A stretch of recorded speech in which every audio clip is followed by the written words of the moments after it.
রহিম। পল্লবী মহিলা degree college আয়োজিত online ক্লাসে সকলকে শুভেচ্ছা। ডিগ্রি প্রথম বর্ষের শিক্ষার্থীদের জন্য আজকের এই ক্লাসে ইতিহাস ও সংস্কৃতির দ্বিতীয় পত্র ডিগ্রি প্রথম বর্ষের শিক্ষার্থীদের পড়াবো আজকে। আমি ফাতেমাতুজ জোহরা শিউলি, প্রভাষক, ইসলামের ইতিহাস ও সংস্কৃতি বিভাগ। শিক্ষার্থীরা, আমরা এই অনলাইন ক্লাসের শুরুর দিকে যে আব্বাসীয় খিলাফত নিয়ে পড়া শুরু করেছিলাম, সেই আব্বাসীয় খিলাফতের আমরা আজকে পতন বা অবনতির কারণসমূহ নিয়ে আলোচনা করব। তো শিক্ষার্থীরা, তোমাদের অনুরোধ ক্রমে আমি যে বিষয়টি যখনই আলোচনা করেছি সেই বিষয়ে প্রশ্নটা কেমন হতে পারে প্রশ্নটি লিখে দেওয়ার জন্য তোমরা আমাকে অনেকেই বলেছ। আর তারই ভিত্তিতে আমি আজকেও বরাবরের মতো এই যে টপিকসটি পড়াবো সেই টপিকসের উপর কী প্রশ্ন হতে পারে সেটা আমি তোমাদেরকে লিখে দিচ্ছি, তোমরা দেখো। আব্বাসীয় খেলাফতের অবনতি বা পতনের কারণসমূহ আলোচনা করো।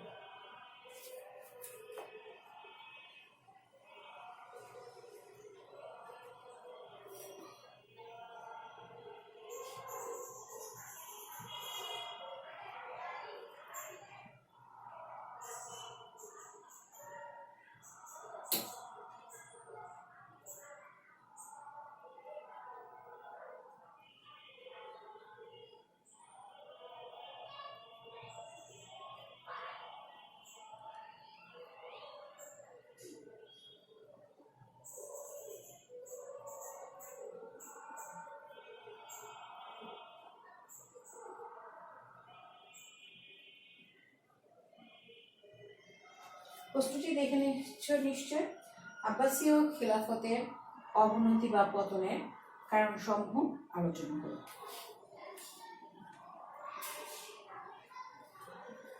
যে কোনো জিনিসের যেমন শুরু থাকে সেরকম শেষ হয়, ঠিক সেরকমই কোনো রাজবংশের উত্থান যেমন থাকে সেরকম পতনও অবশ্যই ঘটবে।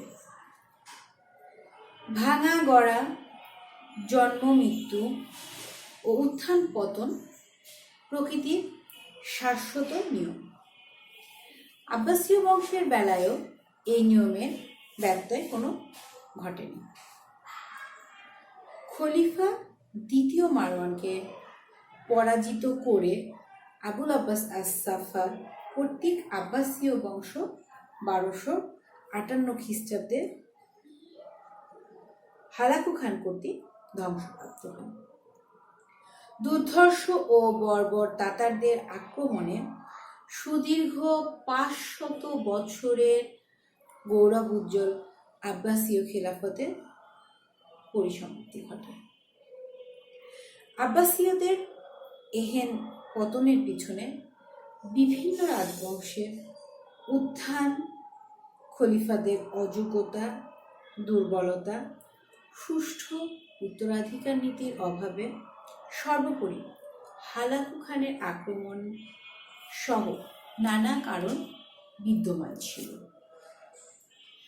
আমরা এখন আব্বাসীয় খিলাফতের পতনের যে বিশেষ কারণগুলো আলোচনা করব, যে কারণগুলো ঐতিহাসিকরা মনে করছেন যে আব্বাসীয় খিলাফতের পতনের একটি না কয়েকটি অন্যতম কারণ, এই কারণগুলো সম্পর্কে আমরা আজকে জানি। আমরা যে কোনো বংশের পতনের সময় একটি ঐতিহাসিক মতের একটি পয়েন্ট সবসময় আলোচনা করে থাকি, সেরকম স্বাভাবিক স্থায়িত্বকাল অতিক্রান্ত। প্রথম যে পয়েন্টটি আমরা এই প্রশ্নে আলোচনা করব সেটা হচ্ছে স্বাভাবিক স্থায়িত্বকাল অতিক্রান্ত।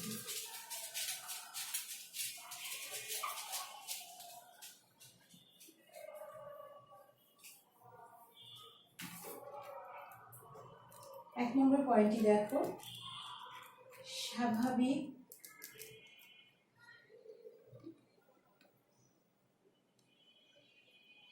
স্থায়িত্ব কাল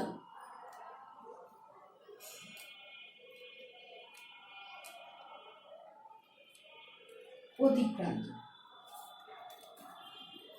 প্রত্যেকটি জিনিসেরই একটা নির্দিষ্ট সময়কাল থাকে।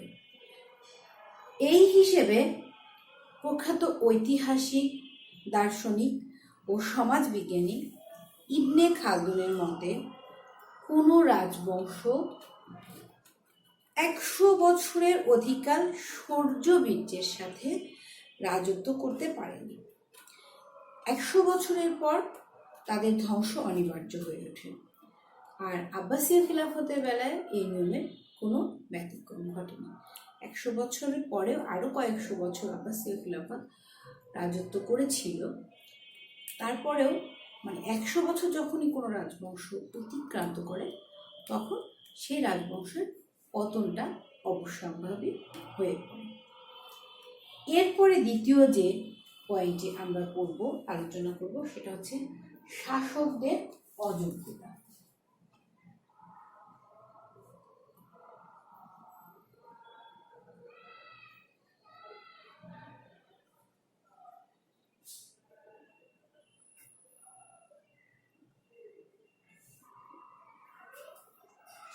শাসকদের অযোগ্যতা বিষয়টিতে যে বিষয়ে আমরা আলোচনায় আনব,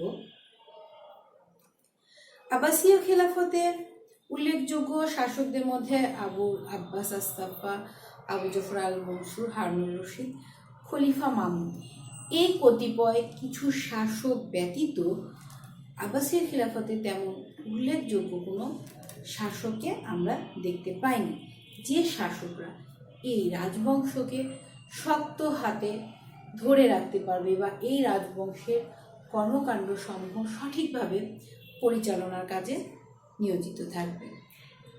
এই জন্যই যে শাসকদের অযোগ্যতা আব্বাসীয় খিলাফতের পতনের একটি অন্যতম বিষয় হিসেবে আলোচনায় এসে গেছে।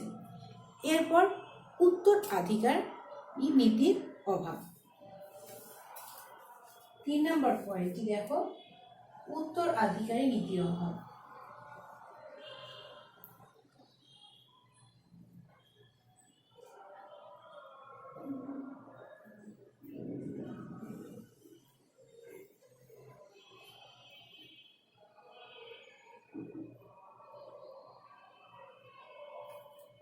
উত্তরাধিকারী নীতির অভাব। প্রত্যেকটি রাজবংশ বা শাসকদের তারা একজন শাসক যখন থাকবে না আরেকজন শাসক ক্ষমতায় আসবে, এরকম একটি বিষয় থাকে। ঠিক সেরকম বিষয়ে যদি আমরা সঠিকভাবে উত্তরাধিকার নির্বাচন করতে পারি, তাহলে কিন্তু সেই জিনিসটি দীর্ঘ সময় স্থায়িত্ব হয়। কিন্তু এই যে আব্বাসীয় খেলাফতে আমরা যেটা দেখছি, সেখানে দেখছি উত্তরাধিকার নীতির অভাবে আব্বাসীয় বংশের পতনের প্রধান কারণ ছিল। সুষ্ঠু উত্তরাধিকার নীতি না থাকায় রাজবংশে একাধিক ব্যক্তি ক্ষমতা লাভের জন্য সংঘর্ষে লিপ্ত হতো। খিলাফতকে কেন্দ্র করে আমিন ও মামুনের যে সংঘর্ষ হয়, তা এর উৎকৃষ্ট প্রমাণ। আমরা দেখেছি খলিফা হারুনুর রশিদের দুই পুত্র আমিন ও মামুন, এই খলিফা আমিন ও মামুনের মধ্যে কি পরিমাণ দ্বন্দ্ব সংঘাতটা হয়েছে, এবং খলিফা আমিনকে মেরে ফেলা হলো শেষ পর্যন্ত, যেটা কিন্তু খলিফা মামুন চায়নি। তারপরও খলিফা আমিন ও মামুনের সংঘর্ষে খলিফা আমিনে মৃত্যুবরণ করতে হয়েছিল, ইচ্ছাকৃত অনিচ্ছাকৃত। কারণ এই যে সংঘর্ষ, যখন দুজনের মধ্যে, নিজেদের লোকেদের মধ্যে সংঘর্ষ শুরু হয়, তখন বাইরের পরাশক্তিরা বা বাইরের যে কোনো শক্তি এসে তখন তাদের মস্তিষ্ক,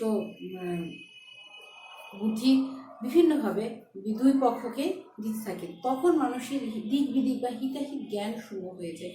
কোনটা ভালো করছে কোনটা ভুল করছে সেই জ্ঞানটুকু থেকে তারা দূরে সরে যায়।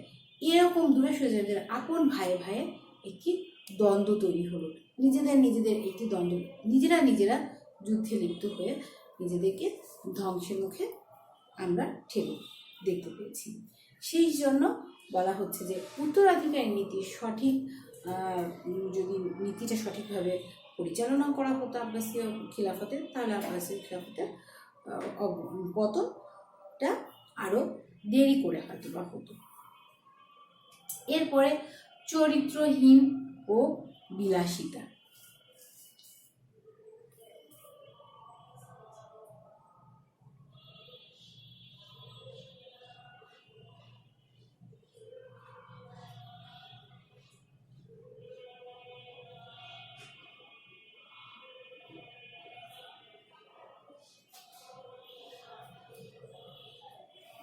চরিত্রহীন ও বিলাসিতা যেটা, দুর্বল আব্বাসীয় খলিফাগণ তাদের অযোগ্য ও অদক্ষ মন্ত্রীদের হাতে শাসন কার্য পরিচালনার দায়িত্ব অর্পণ করে বিলাস ব্যসনে লিপ্ত হয়ে পড়ে। ফলে সাম্রাজ্যের একটি বিশৃঙ্খলার সৃষ্টি হয় এবং এর পরিণতিতে পতন অনিবার্য হয়ে ওঠে। এরপরে আমরা দেখব যে এই শাসকরা মদ্যপান, কৃতদাসী এবং রক্ষিতাদের সাথে মেলামেশা করে এবং খলিফাদের রক্তে বিশুদ্ধতা ও সৎ গুণাবলিতা কুলসিত হতে থাকে। ফলে আব্বাসীয় বংশের পতন হয়ে থাকে। পঞ্চম যে পয়েন্টটি আমরা দেখব সেটা হচ্ছে মন্ত্রীদের অযোগ্যতা।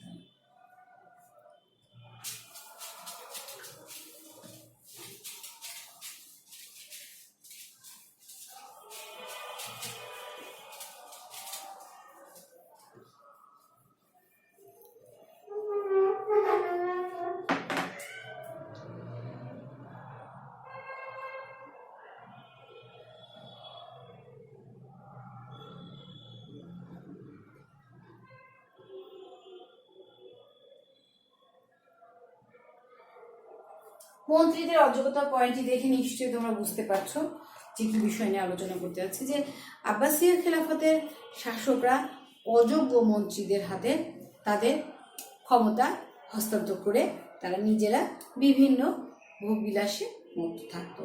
এই বিলাসিতা জীবনযাপন করতে গিয়ে অযোগ্য মন্ত্রীগণের হাতে যখন ক্ষমতা হয়, অনেকটা বানরের হাতে খুন্তা যেরকম একটি বিষয় থাকে, ঠিক সেরকম এইরকম বিষয়ে চলে আসলে মন্ত্রীরা সঠিকভাবে এই রাজ্য পরিচালনার কাজটি, যেখানে শাসক করার কথা সুলতান, একজন সুলতানের যে গুণাবলী দ্বারা সে তার রাজ্যকে পরিচালনা করতে চায়, ঠিক সেরকমভাবে পরিচালনা করতে ব্যর্থ হয়। আর এই পরিচালনায় ব্যর্থ হওয়ার কারণে আব্বাসীয় বংশের পতনটা ধীরে ধীরে সামনের দিকে এগিয়ে যায়। এরপরে হচ্ছে সামরিক কারণ। সামরিক কারণে আমরা দেখব কি,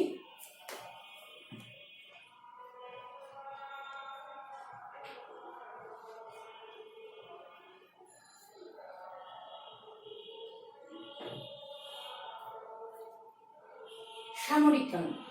একটি রাজবংশের সামরিক দিকটা যত শক্তিশালী হয়, সে রাজবংশটি ততটাই শক্তিশালী হবে। শুধু রাজবংশ না, যে কোনো দেশের ক্ষেত্রে আমরা দেখি, যেসব দেশের সামরিক শক্তি অনেক বেশি, তারা কিন্তু খুবই শক্তিশালী হয়ে থাকে। অনেক সময় সামরিক শক্তি কিন্তু পরবর্তীতে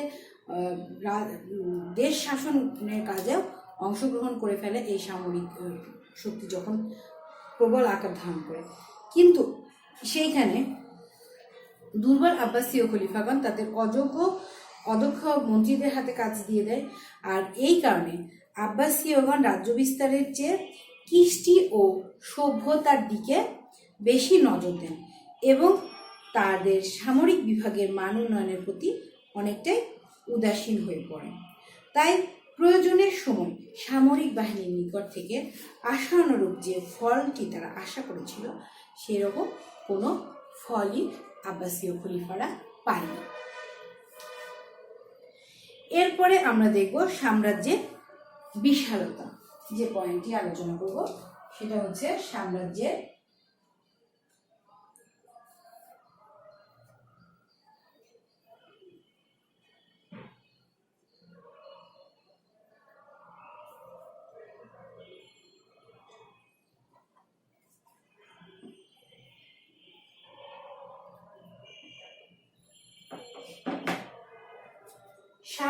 বিশালতা নিয়ে যে বিষয়টা আমরা আলোচনা করব।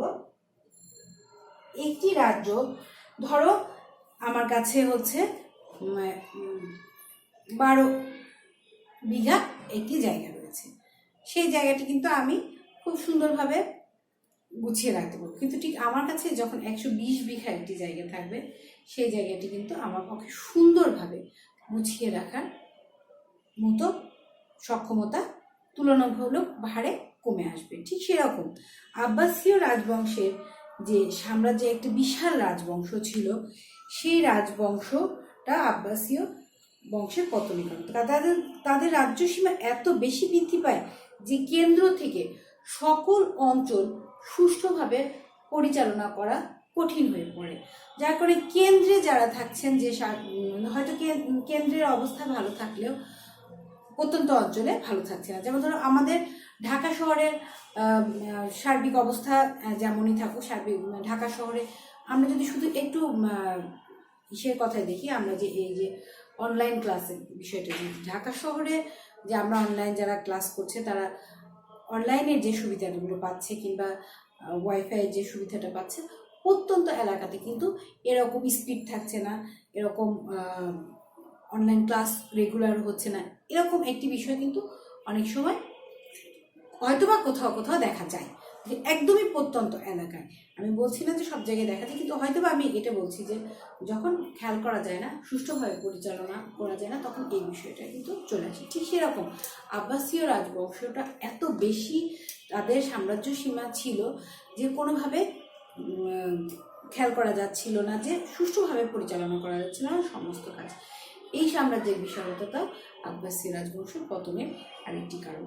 এরপরে হচ্ছে প্রতিদ্বন্দ্বী খিলাফত। 8 নম্বর যে পয়েন্টটি আসছে সেটা হচ্ছে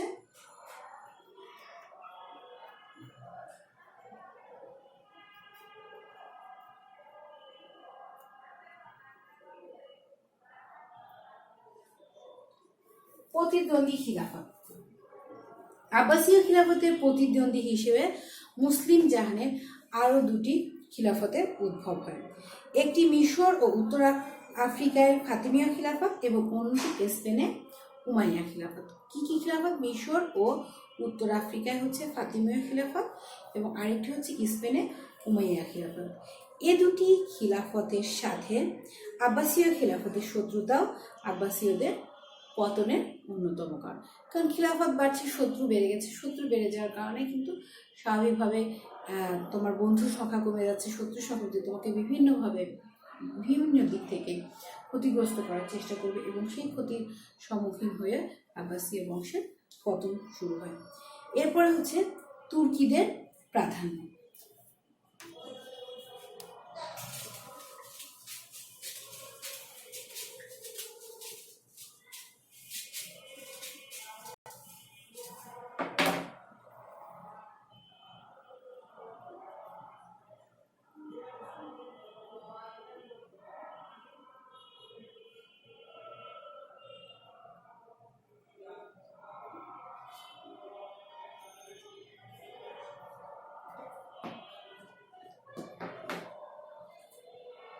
তুর্কিদের প্রাধান্যে আব্বাসীয় খলিফা মুতাসিম তুর্কিদেরকে সৈন্যদলে নিয়োগ করে ভুল করে এবং তারা ধীরে ধীরে তাদের প্রাধান্য বিস্তার শুরু করে।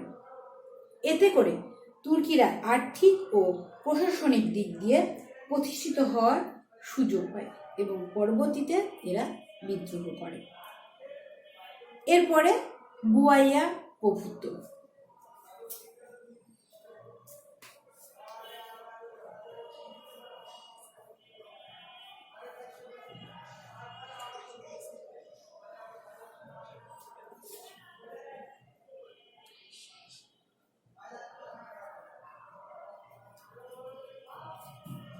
আমরা কিন্তু আগের ক্লাসগুলোর কথা যদি চিন্তা করে, আমরা কিন্তু বুয়াইয়া শাসকদের পড়েছি, বুয়াইয়া রাজবংশ পড়েছি, সেলজুক রাজবংশ পড়েছি। সেই বুয়াইয়া প্রভুত্বটাও কিন্তু আব্বাসীয় বংশের পতনের একটি অন্যতম উল্লেখযোগ্য কারণ।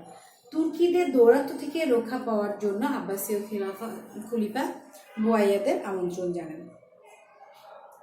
এই বুয়াইয়াদের আমন্ত্রণ জানালো, কিন্তু ফলে যে পরিস্থিতি তৈরি হওয়ার কথা ছিল তার উল্টো রূপ পরিস্থিতি তৈরি হয়, হিতে বিপরীত হওয়ার মতো অনেকটা গিয়েছে, এবং খলিফারা বুয়াইয়াদের হাতে কিরণকে পরিণত হয় এবং তাদের ক্ষমতা লিপ্সা, আত্মকলহ, নির্যাতন, গোত্র ও ধর্মীয় ঈর্ষা আব্বাসীয়দের পতনকে ত্বরান্বিত করে।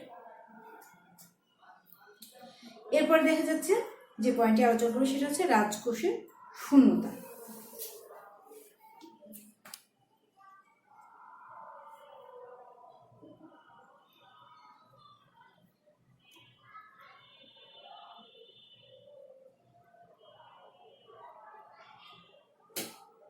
রাজকোষ শূন্যতা।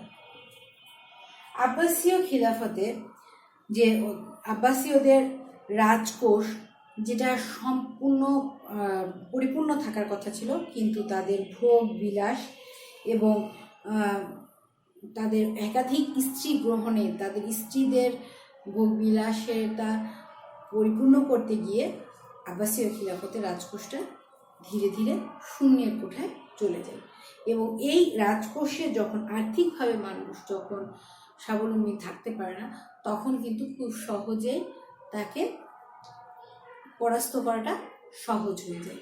ঠিক এরকম আব্বাসীয় খিলাফতেরও শাসন ব্যবস্থাকে, তাদের রাজকোষকে শূন্য হয়ে যাওয়ার কারণে, তাদের রাজকোষ শূন্য হয়ে যাওয়ার কারণে তাদেরকে খুব সহজে পরাস্ত করাটা অন্যান্য খিলাফতের লোকজনে বা হালাকু খানের পক্ষে সম্ভব হয়েছিল। স্বাধীন রাষ্ট্রের উৎপত্তি।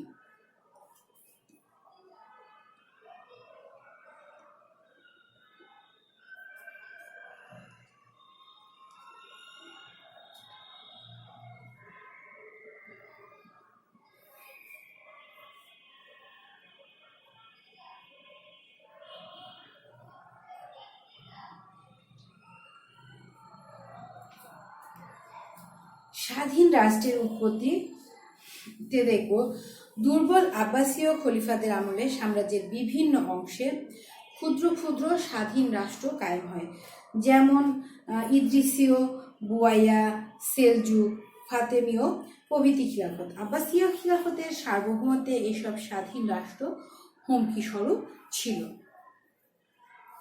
স্বাধীন রাষ্ট্রের উৎপত্তি পরে ফাতেমীয়দের প্রতি অসৎ ব্যবহার।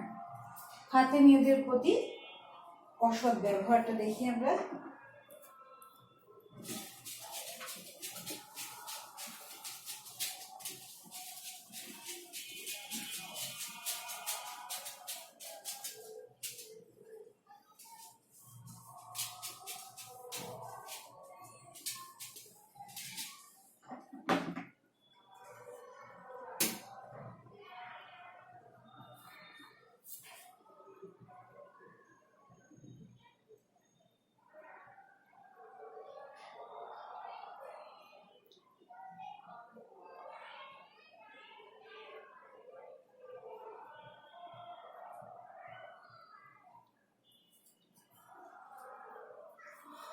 ফাতেমীয়দের প্রতি অসৎ ব্যবহারে আব্বাসীয় বংশের অন্যতম কারণ হিসেবে উল্লেখ করছেন ঐতিহাসিকগণ।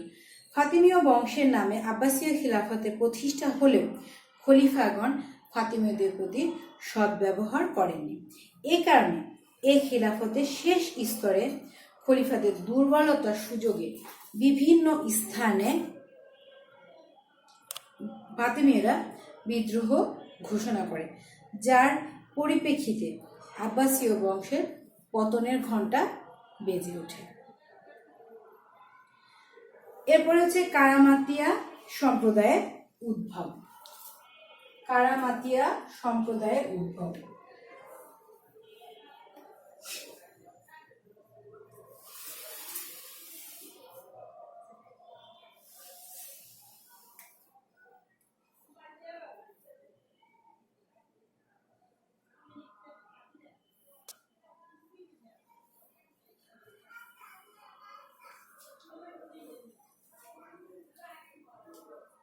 এখন যে পয়েন্টে আলোচনা করব সেটা হচ্ছে কারামাতিয়া সম্প্রদায়ের উদ্ভব। কারামাতিয়া সম্প্রদায়ের উত্থানও আব্বাসীয় বংশের পতনের অন্যতম কারণ। এ সম্প্রদায়ের মদ্যপান ও অন্য বদভ্যাসগুলো পাপ কাজ বলে মনে করত না। আব্বাসীয় সাম্রাজ্যে এদের সংখ্যা ক্রমশ বৃদ্ধি পায় এবং তারা যথেষ্ট শক্তিশালী হয়ে ওঠে। এক পর্যায়ে তারা বারবার খলিফাদের বিরুদ্ধে অস্ত্র ধারণ করে তাদেরকে ব্যস্ত করে তোলে। তাদের অব্যাহত আক্রমণে আব্বাসীয় সাম্রাজ্যের ভিত দুর্বল হয়ে পড়ে। এরপরে পয়েন্টটি যেটা আলোচনা করবে সেটা হচ্ছে জাতীয়তাবাদের অভাব।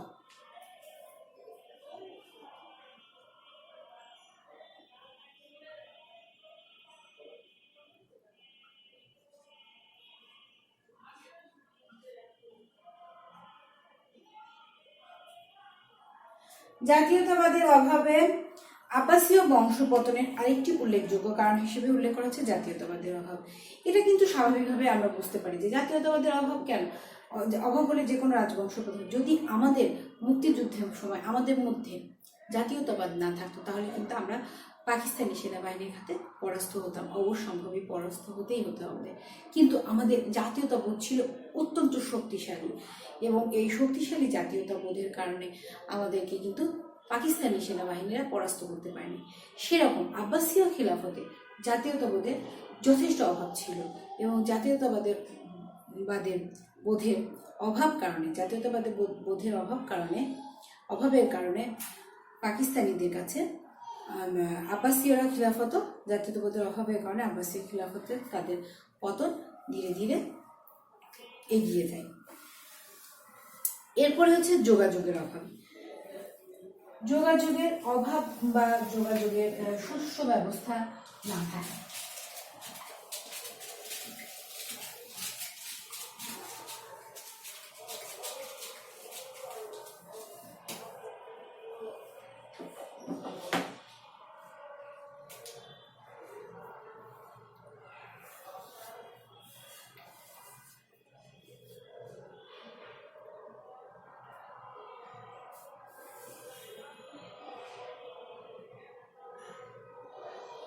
যোগাযোগের অভাবে যে বিষয়টি আলোচনা হচ্ছে আব্বাসী বংশের পতনের আরেকটি উল্লেখযোগ্য কারণ হচ্ছে যোগাযোগের অভাবও হয়। কারণ যোগাযোগ ব্যবস্থা সুন্দর না থাকার কারণে জরুরি প্রয়োজনে একই স্থান থেকে অন্য স্থানে যাওয়াটা বা সেনাবাহিনী প্রেরণ করা সম্ভবপর হয়নি। দেখা যাচ্ছে আব্বাসীয় খিলাফতের এক এলাকাতেই সৈন্যবাহিনী প্রতিপক্ষ শত্রুরা আক্রমণ করেছে, সেই স্থানে কেন্দ্র থেকে সৈন্যবাহিনী পৌঁছানোর আগে সেই স্থানটি ধ্বংস হয়ে গেছে। সেই যোগাযোগের অভাবের কারণে কিন্তু এই সমস্যাগুলোর সম্মুখীন হতে হয়েছিল। এরপরে আসে জনসমর্থনের অভাব। জনসমর্থনের বিষয়টি কিন্তু একটি খুবই গুরুত্বপূর্ণ বিষয় থাকে।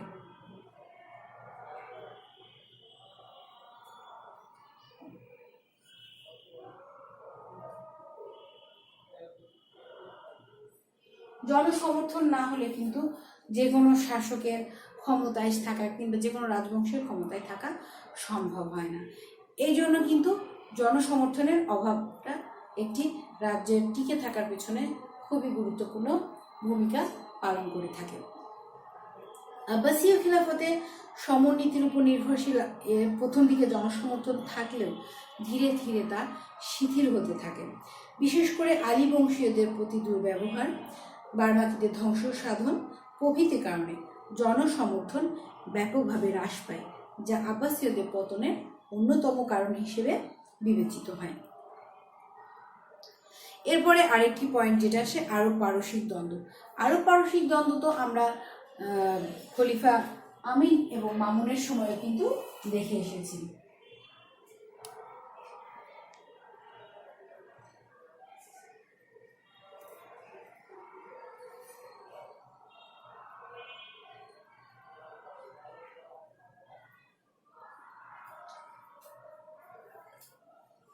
আরব পারসিক দ্বন্দ্ব খলিফা আমিন এবং মামুনের খিলাফতে আমরা দেখেছি। তাদের যখন দ্বন্দ্ব হয়, খলিফা আমিনের মাতা ছিলেন আরব আর মামুনের মাতা ছিলেন পারসী।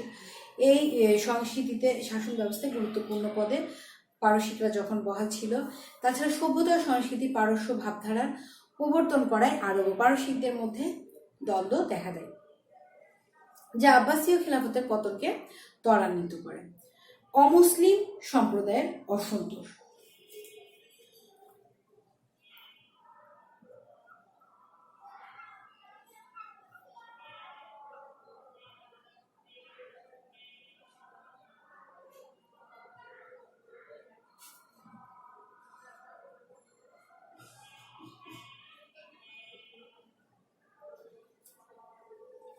অমুসলিম সম্প্রদায়ের অসন্তোষে দেখি আমরা যে বিষয়টা, আব্বাসীয় খিলাফতের মুসলিম সম্প্রদায়ের প্রতি যতটা আব্বাসীয়রা খুব একটি সহানুভূতিশীল মনোভাবে পরিলক্ষিত করা গেল, অমুসলিম সম্প্রদায়ের প্রতি তাদের সহানুভূতিশীল তেমন মনোভাব পরিলক্ষিত করা যায়নি, এবং এই কারণে অমুসলিমরা কিন্তু আব্বাসীয়দের প্রতি ধীরে ধীরে দৃঢ় মনোভাব প্রকাশ করতে থাকে। অমুসলিমদের মধ্যে বিশেষ করে হচ্ছে মাজুস ইহুদি খ্রিস্টানদেরকে আব্বাসীয়রা ক্ষুব্ধ করে তোলে, আর তাদের অসন্তোষ ও অসহযোগিতা আব্বাসীদের পক্ষে থাকা বা তাদের টিকে থাকাটা অনেক কঠিন হয়ে যায়, এবং সেজন্য তাদের পতনও ত্বরান্বিত হতে থাকে। এরপরে হচ্ছে গুপ্তঘাতক সম্প্রদায়ের উদ্ভব। আমরা রিসেন্টলি গুপ্তঘাতক সম্প্রদায়ের উদ্ভবটা পড়েছি, যে নিজামুল মুলকের বন্ধু হাসান আল সাব্বা এই গুপ্তঘাতক সম্প্রদায়ের উদ্ভব ঘটিয়েছিলেন, এবং এই গুপ্তঘাতক সম্প্রদায় প্রচুর পরিমাণ লোককে হত্যা করেছিল। নিজামুল মুলকে হত্যা করেছিলেন, তার পুত্রকে হত্যা করেছিলেন। এরকম বিশেষ বিশেষ ব্যক্তি যারা আব্বাসীয় খিলাফতে গুরুত্বপূর্ণ ভূমিকা পালন করেছিল তাদেরকে হত্যা করেছিলেন। তাদের এই হত্যার কারণে গুপ্তঘাতক সম্প্রদায়ের উদ্ভব হয়েছে। গুপ্তঘাতক সম্প্রদায়ের উদ্ভবের কারণে আব্বাসীয় খিলাফতে পতনটা ত্বরান্বিত হয়ে থাকে। তাহলে আমরা এই পয়েন্টটি লিখে দিই, গুপ্তঘাতক সম্প্রদায়ের উদ্ভব।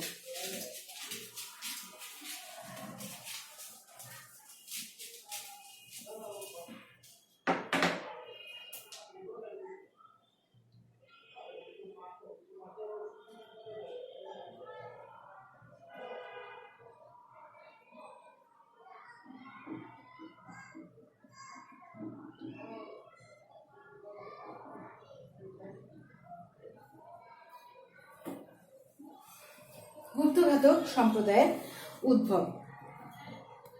এরপরে হচ্ছে শিয়া সুন্নি দ্বন্দ্ব। এরপরে যে পয়েন্টটি সেটা হচ্ছে শিয়া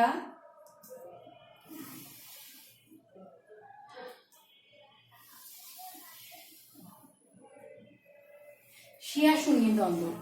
আব্বাসী খিলাফতের পতনের মূলে শিয়া ও সুন্নি সম্প্রদায়ের দ্বন্দ্ব নিহিত ছিল। বেশিরভাগ খলিফায় শিয়া বিদ্বেষী ছিলেন এবং শিয়াদের নির্যাতন করতেন। আর অনেকের মতে খলিফা মুস্তাসিমের শিয়া নির্যাতন এতটাই বেশি ছিল যে তার পক্ষে বাধা হয়ে শিয়া মন্ত্রী মোহাম্মদ বিন আল কামি দুর্ধর্ষ মঙ্গল নেতা হালাকু খানকে বাগদাদ আক্রমণে আমন্ত্রণ জানায়। এরপরে বাইজেন্টাইনের আক্রমণ।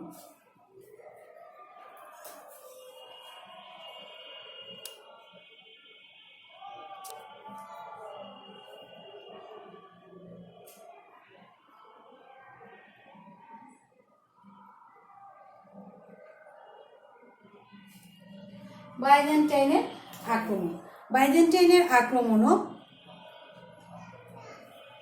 আব্বাসীয় বংশের পতনের ক্ষেত্রে অগ্রণী ভূমিকা পালন করে। আব্বাসীয় সাম্রাজ্যের সামরিক অবস্থার দুর্গতির সুযোগে বাইজেন্টাইনগণ বহুবার আক্রমণ চালিয়ে এ সাম্রাজ্যের ভিত কাঁপিয়ে দেয়, যা আব্বাসীয় বংশের পতনকে ত্বরান্বিত করে। এই সব কিছুর শেষে যে পয়েন্টটি আসে সেটা হচ্ছে হালাকু খানের আক্রমণ। বিভিন্ন কারণে আব্বাসীয় সাম্রাজ্যের অভ্যন্তরীণ শক্তি এবং স্বীয় অস্তিত্ব টিকিয়ে রাখার সকল ক্ষমতা হারিয়ে ফেলে। আর ঠিক সেই সময় 1258 খ্রিস্টাব্দে মঙ্গল নেতা হালাকু খান বাগদাদ আক্রমণ ও ধ্বংস করে এবং শেষ আব্বাসীয় খলিফা মুস্তাসিমকে সপরিবারে হত্যা করে। এভাবে সুদীর্ঘকাল স্থায়ী আব্বাসীয় খিলাফতের পতন ঘটে। এই যে আমরা এতক্ষণ যে আলোচনা করলাম, প্রবল শৌর্য বীর্যের অধিকারী হওয়ার সত্ত্বেও শেষ দিকে আব্বাসীয় খেলাফতের খলিফারা অত্যাচারী হয়ে ওঠে।